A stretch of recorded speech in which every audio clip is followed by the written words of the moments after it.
It was a chilly Sunday morning in Houston, March 2nd, 2025. Lakewood Church, once a sports arena, was already filling up long before service started. Elderly couples walked slowly through the glass doors. Mothers with children, men in denim and flannel, and a few tourists with curious eyes. They all came for one thing: to hear the word. Joel Osteen stood backstage, flipping through his Bible. His hands were steady, but his heart was burdened. The week had been brutal. Online, critics had grown louder. Not just criticism, mockery. A clip of Joel smiling while saying, "God has good things for you," had gone viral again. But this time, it was cut up, twisted, and repackaged by a group of popular atheist content creators on YouTube. They had called him a con artist in a suit, the grinning face of American delusion, and worse. One even shouted in a live video, "If God is real, let him strike me down right now." Joel didn't watch the full clip. He didn't need to. His staff had begged him to ignore it. But something inside him said this wasn't just digital noise. There was something spiritual behind it. If you're new to this channel, make sure you subscribe. This story is unlike anything you've ever heard, and you'll want to walk every step of the way with us. Back in the sanctuary, the worship team began. Soft lights glowed over the crowd. Joel walked out to his usual standing ovation, but today it felt different. He could feel the weight in the room, not just the weight of their burdens, but the invisible shadow of doubt, the pressure to respond to ridicule. "Good morning," Joel said, his voice calm. "I want to start today by thanking all of you for being here. You could have been anywhere else, but you chose to be in God's house." The crowd smiled, but his eyes drifted toward the front row. There sat an unfamiliar group of young adults, 5 of them, dressed casually, arms folded, whispering to each other. One of them held up a phone, filming. Joel recognized him. It was Kevin Walsh, one of the main voices in the atheist video that had gone viral. He was here, in person. Joel hesitated for half a second. His mind raced. Should I address this? Should I just preach like normal? But then he remembered what his father, John Osteen, had once told him. You don't have to defend the word of God like a lion, just let it out of the cage. So Joel lifted the Bible in his hands. The sanctuary fell quiet. Joel stood tall, the Bible raised high in his right hand. He didn't rush, he didn't flinch. He simply looked across the congregation, not with defiance, but with calm authority. Not a word had been spoken yet, but already the room felt like it was holding its breath. Kevin Walsh smirked, nudging the woman beside him. The camera in. His hand was still recording. He whispered something, but Joel heard none of it. His eyes were fixed on the word. "This book," Joel began, his voice steady, "has been mocked, burned, banned, and betrayed. But it remains, not because men defend it, but because God does." The words weren't planned. Joel hadn't written them in his notes, but they came clear and strong, like rain after drought. He lowered the Bible and walked gently toward the edge of the platform. "I know some of you came here today, not because you believe," he said, "but because you don't. Maybe you've lost trust in preachers. Maybe you've lost someone and think God didn't show up. Maybe you think this," he held up the Bible again, "is just a collection of myths." Kevin chuckled, loud enough for the people nearby to hear. Joel turned his eyes toward him, not with judgment, but with compassion. "I don't blame you for doubting," Joel said. "The world is broken, and sometimes we Christians don't live up to what we preach." The sanctuary was silent again. Even the usual fidgeting had stopped. "But I want to tell you something," Joel continued. "God doesn't need you to come perfect. He just asks that you come." At that moment, an elderly woman in the 4th row, dressed in a pale blue dress with trembling hands, slowly stood up. Her name was Margaret. She'd been battling stage 4 ovarian cancer. The doctors had sent her home 3 weeks ago. They said she wouldn't see April. She had come today for the first time in months. She didn't know why, just felt a pull in her spirit. And now, she was weeping. Joel didn't see her right away. His eyes were still on the 5 skeptics in the front row, but someone in the congregation called out, "Pastor Joel, she's standing." He turned. Margaret's lips were trembling. I feel heat in my body, she whispered, loud enough for those nearby to hear. I'm not in pain anymore. Her daughter, who was seated beside her, gasped, "Mom." Margaret nodded slowly. "I think something's happening." Margaret stood, trembling. Dozens of eyes turned toward her, unsure whether they were witnessing a breakdown or a breakthrough. Joel stepped down from the platform and approached her. The cameras were still rolling, the live stream continuing as it did every Sunday, but none of that mattered now. What mattered was the look in Margaret's eyes, wide, tearful, and filled with something even she couldn't describe. "Are you in pain?" Joel asked gently. Margaret shook her head. "I was," she said. "All morning. I almost didn't come." She clutched her daughter's hand. "But when you lifted the Bible, it was like fire in my chest. Then it moved, down through my legs. It was like a whisper, but strong. I don't know how else to explain it." People in the congregation were crying softly. Some had their heads bowed. Others stared, waiting for some explanation. Joel knew, better than to make promises or declarations, but he also knew what faith could do. "We'll let the doctors speak in time," Joel said carefully. "But I do believe something holy just moved in this room." Kevin Walsh was still filming. But his expression had changed. He no longer looked amused. He looked unsure. His friend beside him whispered, "She's acting, right? This is staged." But Joel turned again to the front row. "You don't have to believe this today," he said. "You don't even have to believe me. But one day, you'll look back and remember this moment. Not because of me, but because God met you here." Margaret sat down, overwhelmed, holding her daughter's hand tightly. Her breathing was calm now. The pain that had clung to her bones for months was gone. Joel returned to the platform. "Let me tell you something," he said. "The Bible says in James chapter 5, 'Is anyone among you sick? Let them call the elders of the church to pray over them, and the prayer offered in faith will make the sick person well.' We don't claim to heal, we just trust the one who can." In the control room, the technicians monitoring the stream watched the live chat flood with messages. Some mocked, others were stunned. But among the noise came one comment that stood out. "I don't even believe in God, but I'm crying. What is this feeling?" Joel didn't see the comment, but somehow his message shifted again.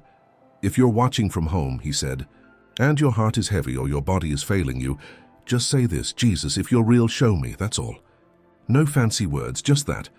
Then he closed his eyes. Kevin Walsh sat motionless. His phone was still recording, but his mind was drifting. He'd expected a performance, a showman's routine, but this felt quieter than that, slower, more human. He glanced again at the older woman. Margaret, someone had said. Her face no longer looked strained or weary. It looked calm, peaceful. He hadn't seen peace like that in a long time.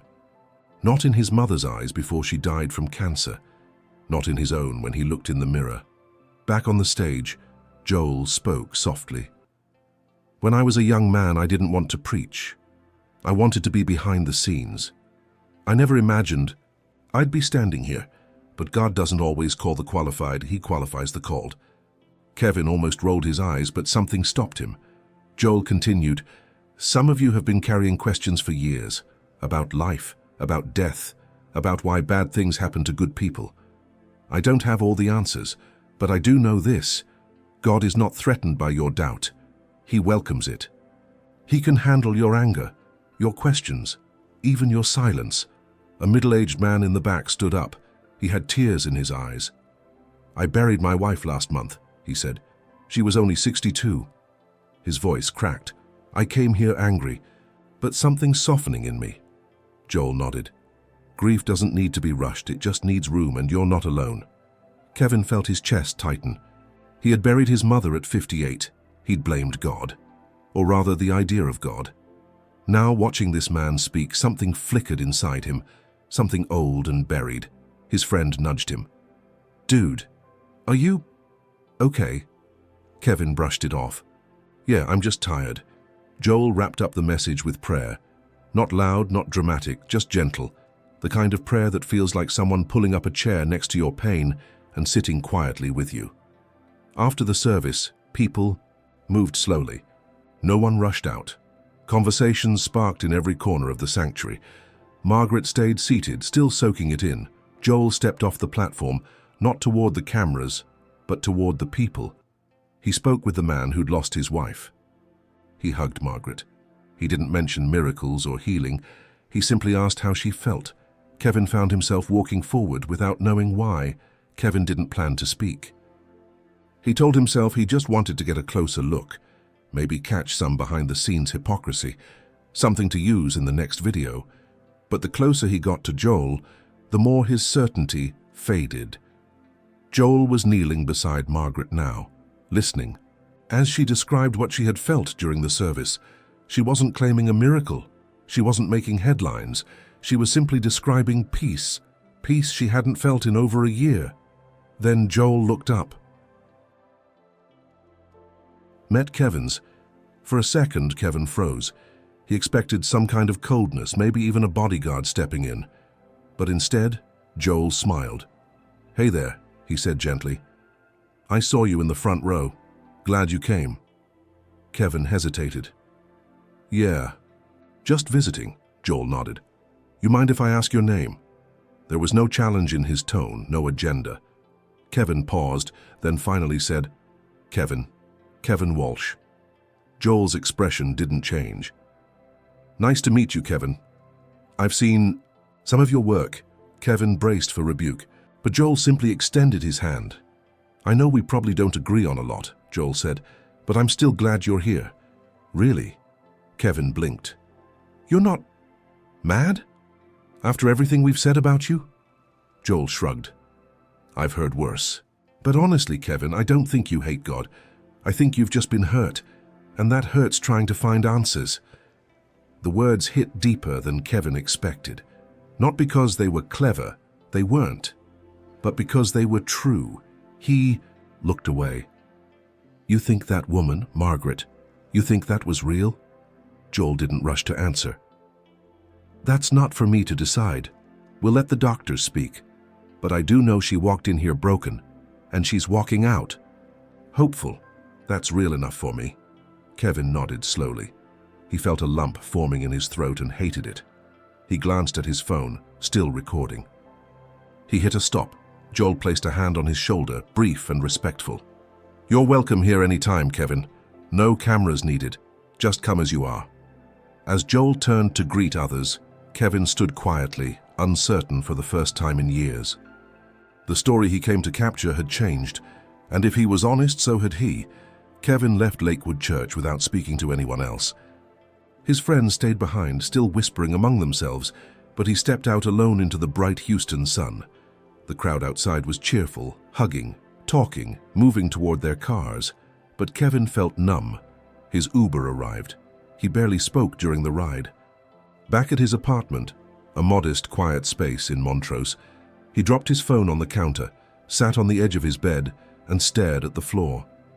He hadn't felt this unsettled in years. He opened his laptop. The video they had recorded during the service was already uploaded to their shared cloud. The plan had been to chop it up, poke fun at the prosperity preacher, and rack up views.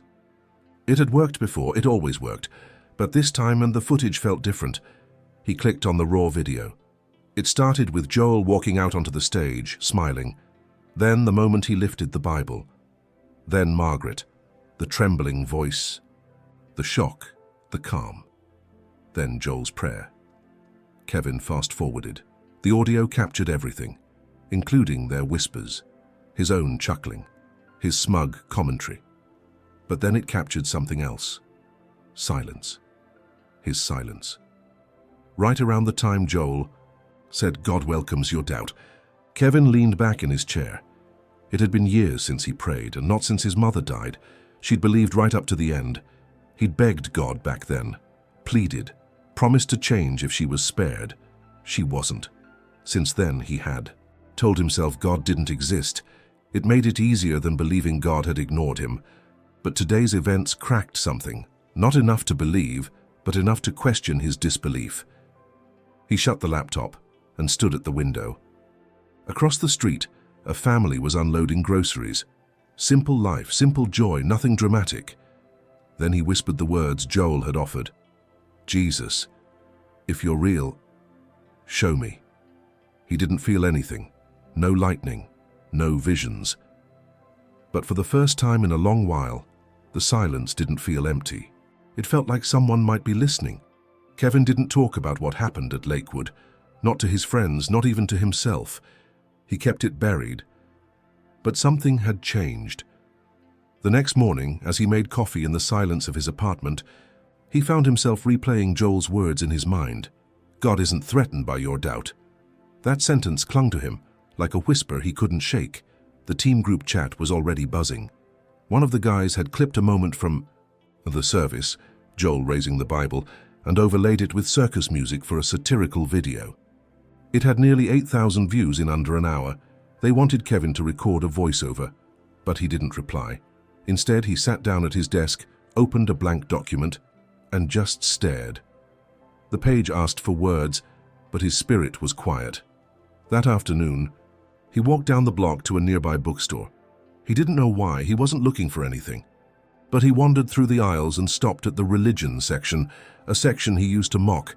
He scanned titles. Most didn't speak to him, but one caught his eye, a simple, worn copy of the New Testament. Used, soft cover, no. Frills. He picked it up. The clerk didn't react when he brought it to the counter, just rang it up and said, "Hope you find what you're looking for." Kevin didn't answer. He just nodded and walked home. That night he opened the book and flipped until he landed in the Gospel of John. The words were strangely familiar, verses his mother had once quoted. He read slowly. The light shines in the darkness, and the darkness has not overcome it. He didn't read far, but he didn't stop either. The next night he read again, and again the next. Something small had shifted. Meanwhile, back at Lakewood, Margaret returned to the hospital for routine blood work. Her doctor, Dr. Felicia Tran, had treated her for nearly 2 years. She was stunned by the report. Her cancer markers had dropped. Significantly, Dr. Tran ordered more scans. "This isn't possible," she said softly, eyes fixed on the screen. "Not at this stage." Margaret just smiled gently. "I told you, something happened that morning. I don't know how to explain it. I only know it was real." Dr. Felicia Tran was a reserved, analytical woman. She didn't make quick conclusions, and she certainly didn't entertain stories of miracles. But Margaret's case unsettled her. She reviewed the scans 3 times. The cancer, once aggressive, spread to multiple organs, had slowed, shrunk. Some areas had vanished entirely. There were no new lesions, no signs of progression. It didn't add up. Margaret sat calmly in the exam room, waiting. Her daughter Lisa held her hand. Dr. Tran entered quietly. She sat down, folding her hands. "Margaret," she began, "I'm not sure how to say this. The results are not what we expected. Your tumor markers have dropped dramatically, and the scans show significant regression." Lisa gasped. "Are you saying... is she getting better?" Dr. Tran hesitated. "We'll need to run more tests. And I'm not saying the cancer is gone, but it's no longer behaving like stage 4 ovarian cancer. Not medically, not biologically." Margaret smiled. "I know," Dr. Tran blinked. "How?" "I don't," Margaret said softly. "But I do believe. And that morning at church, something happened. It wasn't dramatic. No lights or shaking, just peace and heat and calm." Dr. Tran had no words. She simply nodded and made her notes. That same night, Kevin opened his laptop and found an email from someone named Lisa. It read, "Hi, Kevin. I think you were sitting a few seats from me at Lakewood last Sunday. You may not remember, but my mother stood up during the service. She's the one who had cancer. I just wanted to tell you, her doctor says the disease is retreating. She's stronger every day. I don't know what you came to see that morning, but I thought you might want to know what happened after." Kevin read it twice. He hadn't told anyone he'd felt something that day. He hadn't told his team he'd stopped working on the video, but now a stranger was confirming what he had only dared to wonder. He typed a reply. Erased it, typed again. "Thank you. I don't know what I believe yet, but I'm listening." And then, without planning to, Kevin returned to the Gospel of John. Kevin didn't tell anyone he'd replied to Lisa. It felt too personal, too raw. But her message lingered in his thoughts, echoing quietly like a song he couldn't shut off. For days he left the raw footage of Lakewood untouched. The team kept asking, "When are you cutting your commentary? Did you get any sound bites from Joel? We want to drop the video Sunday and let's go." Kevin gave vague answers, still reviewing, trying to tighten the story. But the truth was, he didn't want to mock what he'd seen. Eventually, he opened the file, not to edit it into satire, but to try something new. He stripped the overlaid effects. He deleted the sarcastic commentary. Then he made a private cut, a simple, uninterrupted timeline of what had really happened. Joel lifting the Bible, Margaret trembling, the congregation hushed. Joel saying, "If you're watching from home, just say this. Jesus, if you're real, show me." He saved the file and named it Uncut, Don't Share Yet. Then he watched it through, beginning to end. He expected to feel foolish. Instead, he felt calm. He picked up his phone and called his friend Nolan, the most vocal atheist in their circle. "Hey," Kevin said, "I'm working on the Lakewood edit. I think I might do something different with it." Nolan laughed. "Let me guess. You're going soft, got swept up in the hallelujahs?" "No," Kevin said, but he paused. "Actually, I don't know. I'm just not sure we saw what we thought we saw." There was silence on the line. Then Nolan said, "You don't think that lady faked it?" "I don't know, but I saw her face. That wasn't fake." Kevin ended the call early. That night, he uploaded the uncut version to a private link and sent it to Lisa. No commentary, no agenda, just the truth. He included one line. "This version won't get views, but it might matter to someone." Then, he turned off his computer, sat on the edge of the bed and prayed silently. No one else knew, and still, it didn't feel like silence answered him. It felt like something deeper, like stillness was giving him space to change. Kevin didn't expect much when he sent Lisa the video link. Maybe a polite thank you, maybe nothing. But the next morning, her reply was waiting in his inbox. "Kevin, thank you. I showed it to my mom. We cried together. I know you came into that church with doubts, but the fact that you chose to share the truth means more than you know. If you're ever willing, we'd love to talk or pray." Kevin stared at the message. He had received thousands of emails over the years. Praise, insults, arguments. But this one felt different. It didn't try to convert him. It didn't push. It simply offered kindness. And somehow that was harder to ignore. He didn't respond right away. Instead, he did something strange. He went back to Lakewood. It was a Tuesday. No service, no cameras, just a quiet sanctuary, open for prayer. Kevin walked in and sat alone, in the back row. He didn't expect to see Joel, and he didn't. The room was mostly empty, but for the first time, Kevin didn't feel like an outsider. He bowed his head. No speech prepared, no script. "God," he whispered, "if you're real, I'm still here." He stayed for nearly an hour, just sitting, thinking, listening. There was no miracle, no sign, but there was a growing sense that maybe he wasn't alone. That night, back at his apartment, he checked the video again. The uncut version had only one view, Lisa's. He hadn't shared it publicly, but then he saw a new notification. It was from Margaret. "Kevin, I don't know how to explain what happened to me. I just know I walked into that church ready to die, and I walked out ready to live. I believe God used you to tell the truth even when you didn't believe it yourself. That matters." Kevin sat back, overwhelmed. For years he had made videos to prove Christians wrong, and now someone was saying his honesty, not his mockery, had made the difference. He opened the Bible again. This time, he didn't start with doubt. He started with curiosity. It had been 11 days since the Sunday service. Kevin hadn't made a public post in over a week, a rare silence for someone used to fueling online debates. His absence hadn't gone unnoticed. "Are you okay?" Nolan texted. "You ghosting us now?" another friend added. "Did Osteen baptize you in the green room or what?" Kevin didn't reply. He wasn't sure what to say yet, because something was happening. quietly, slowly, and he didn't know how to explain it without sounding like someone he used to ridicule. The change wasn't emotional. It wasn't a high. It was like a door that had been bolted shut for years had been cracked, open. Light was coming in, as not blinding but steady. One night, unable to sleep, he went to a nearby diner. Same place he'd gone with Nolan to joke about televangelists and miracle shows. But this time, he brought the little New Testament with him. He ordered coffee, sat in the corner, and read from John 9, the story of the man born blind. "One thing I do know, I was blind and now I see." Kevin stopped. That line hit harder than anything he'd read. He wasn't ready to call it faith, but he could no longer call it foolishness. Not after what he'd witnessed, not after what Margaret said, not after the emails, not after the calm that had settled inside him. His phone buzzed. It was an unknown number. A voicemail came through. He stepped outside and listened. "Hey Kevin, this is Joel. Lisa shared your edit with us. I just wanted to say thank you for how you told the truth. That means a lot.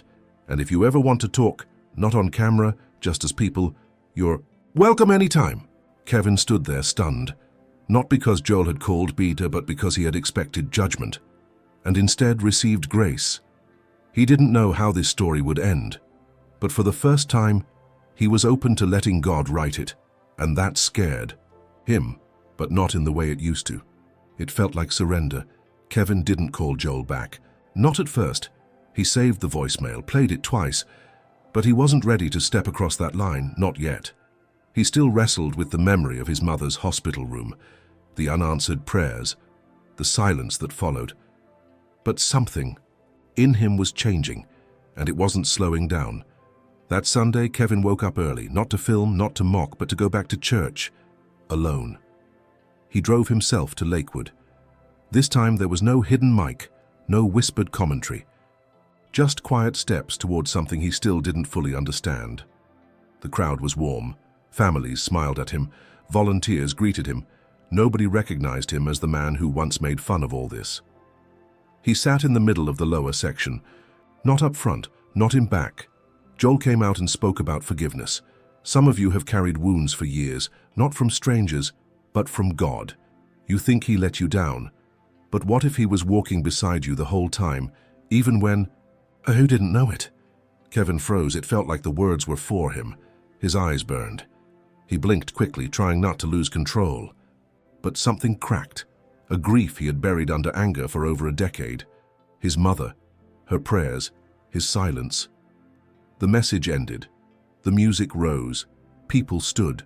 And without understanding why, Kevin found himself standing too. Eyes closed. Heart pounding. Joel invited anyone struggling with doubt or grief to come forward for prayer. Kevin hesitated, but then he walked slowly through the aisle toward the front. Not for the cameras, not for show, for healing. A volunteer met him near the altar. A soft-spoken man named Charles asked gently, "What would you like prayer for?" Kevin hesitated, then said quietly, "I think I've hated God for years, but I'm starting to think he never left me." Charles didn't flinch. He just placed a hand on Kevin's shoulder and prayed. Simple, honest words, asking God to show Kevin the truth.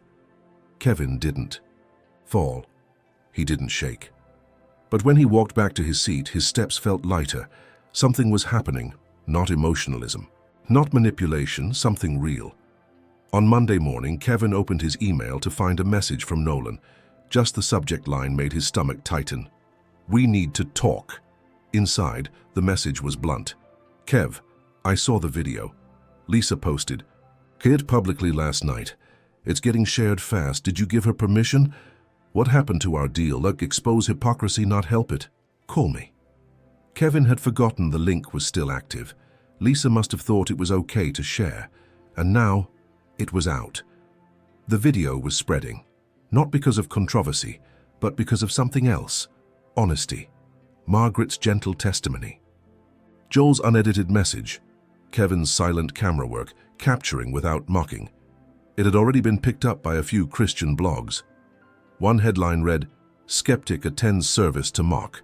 Ends up documenting a miracle." Kevin called. "Nolan back." "What's going on, man?" Nolan said, not angry, more confused.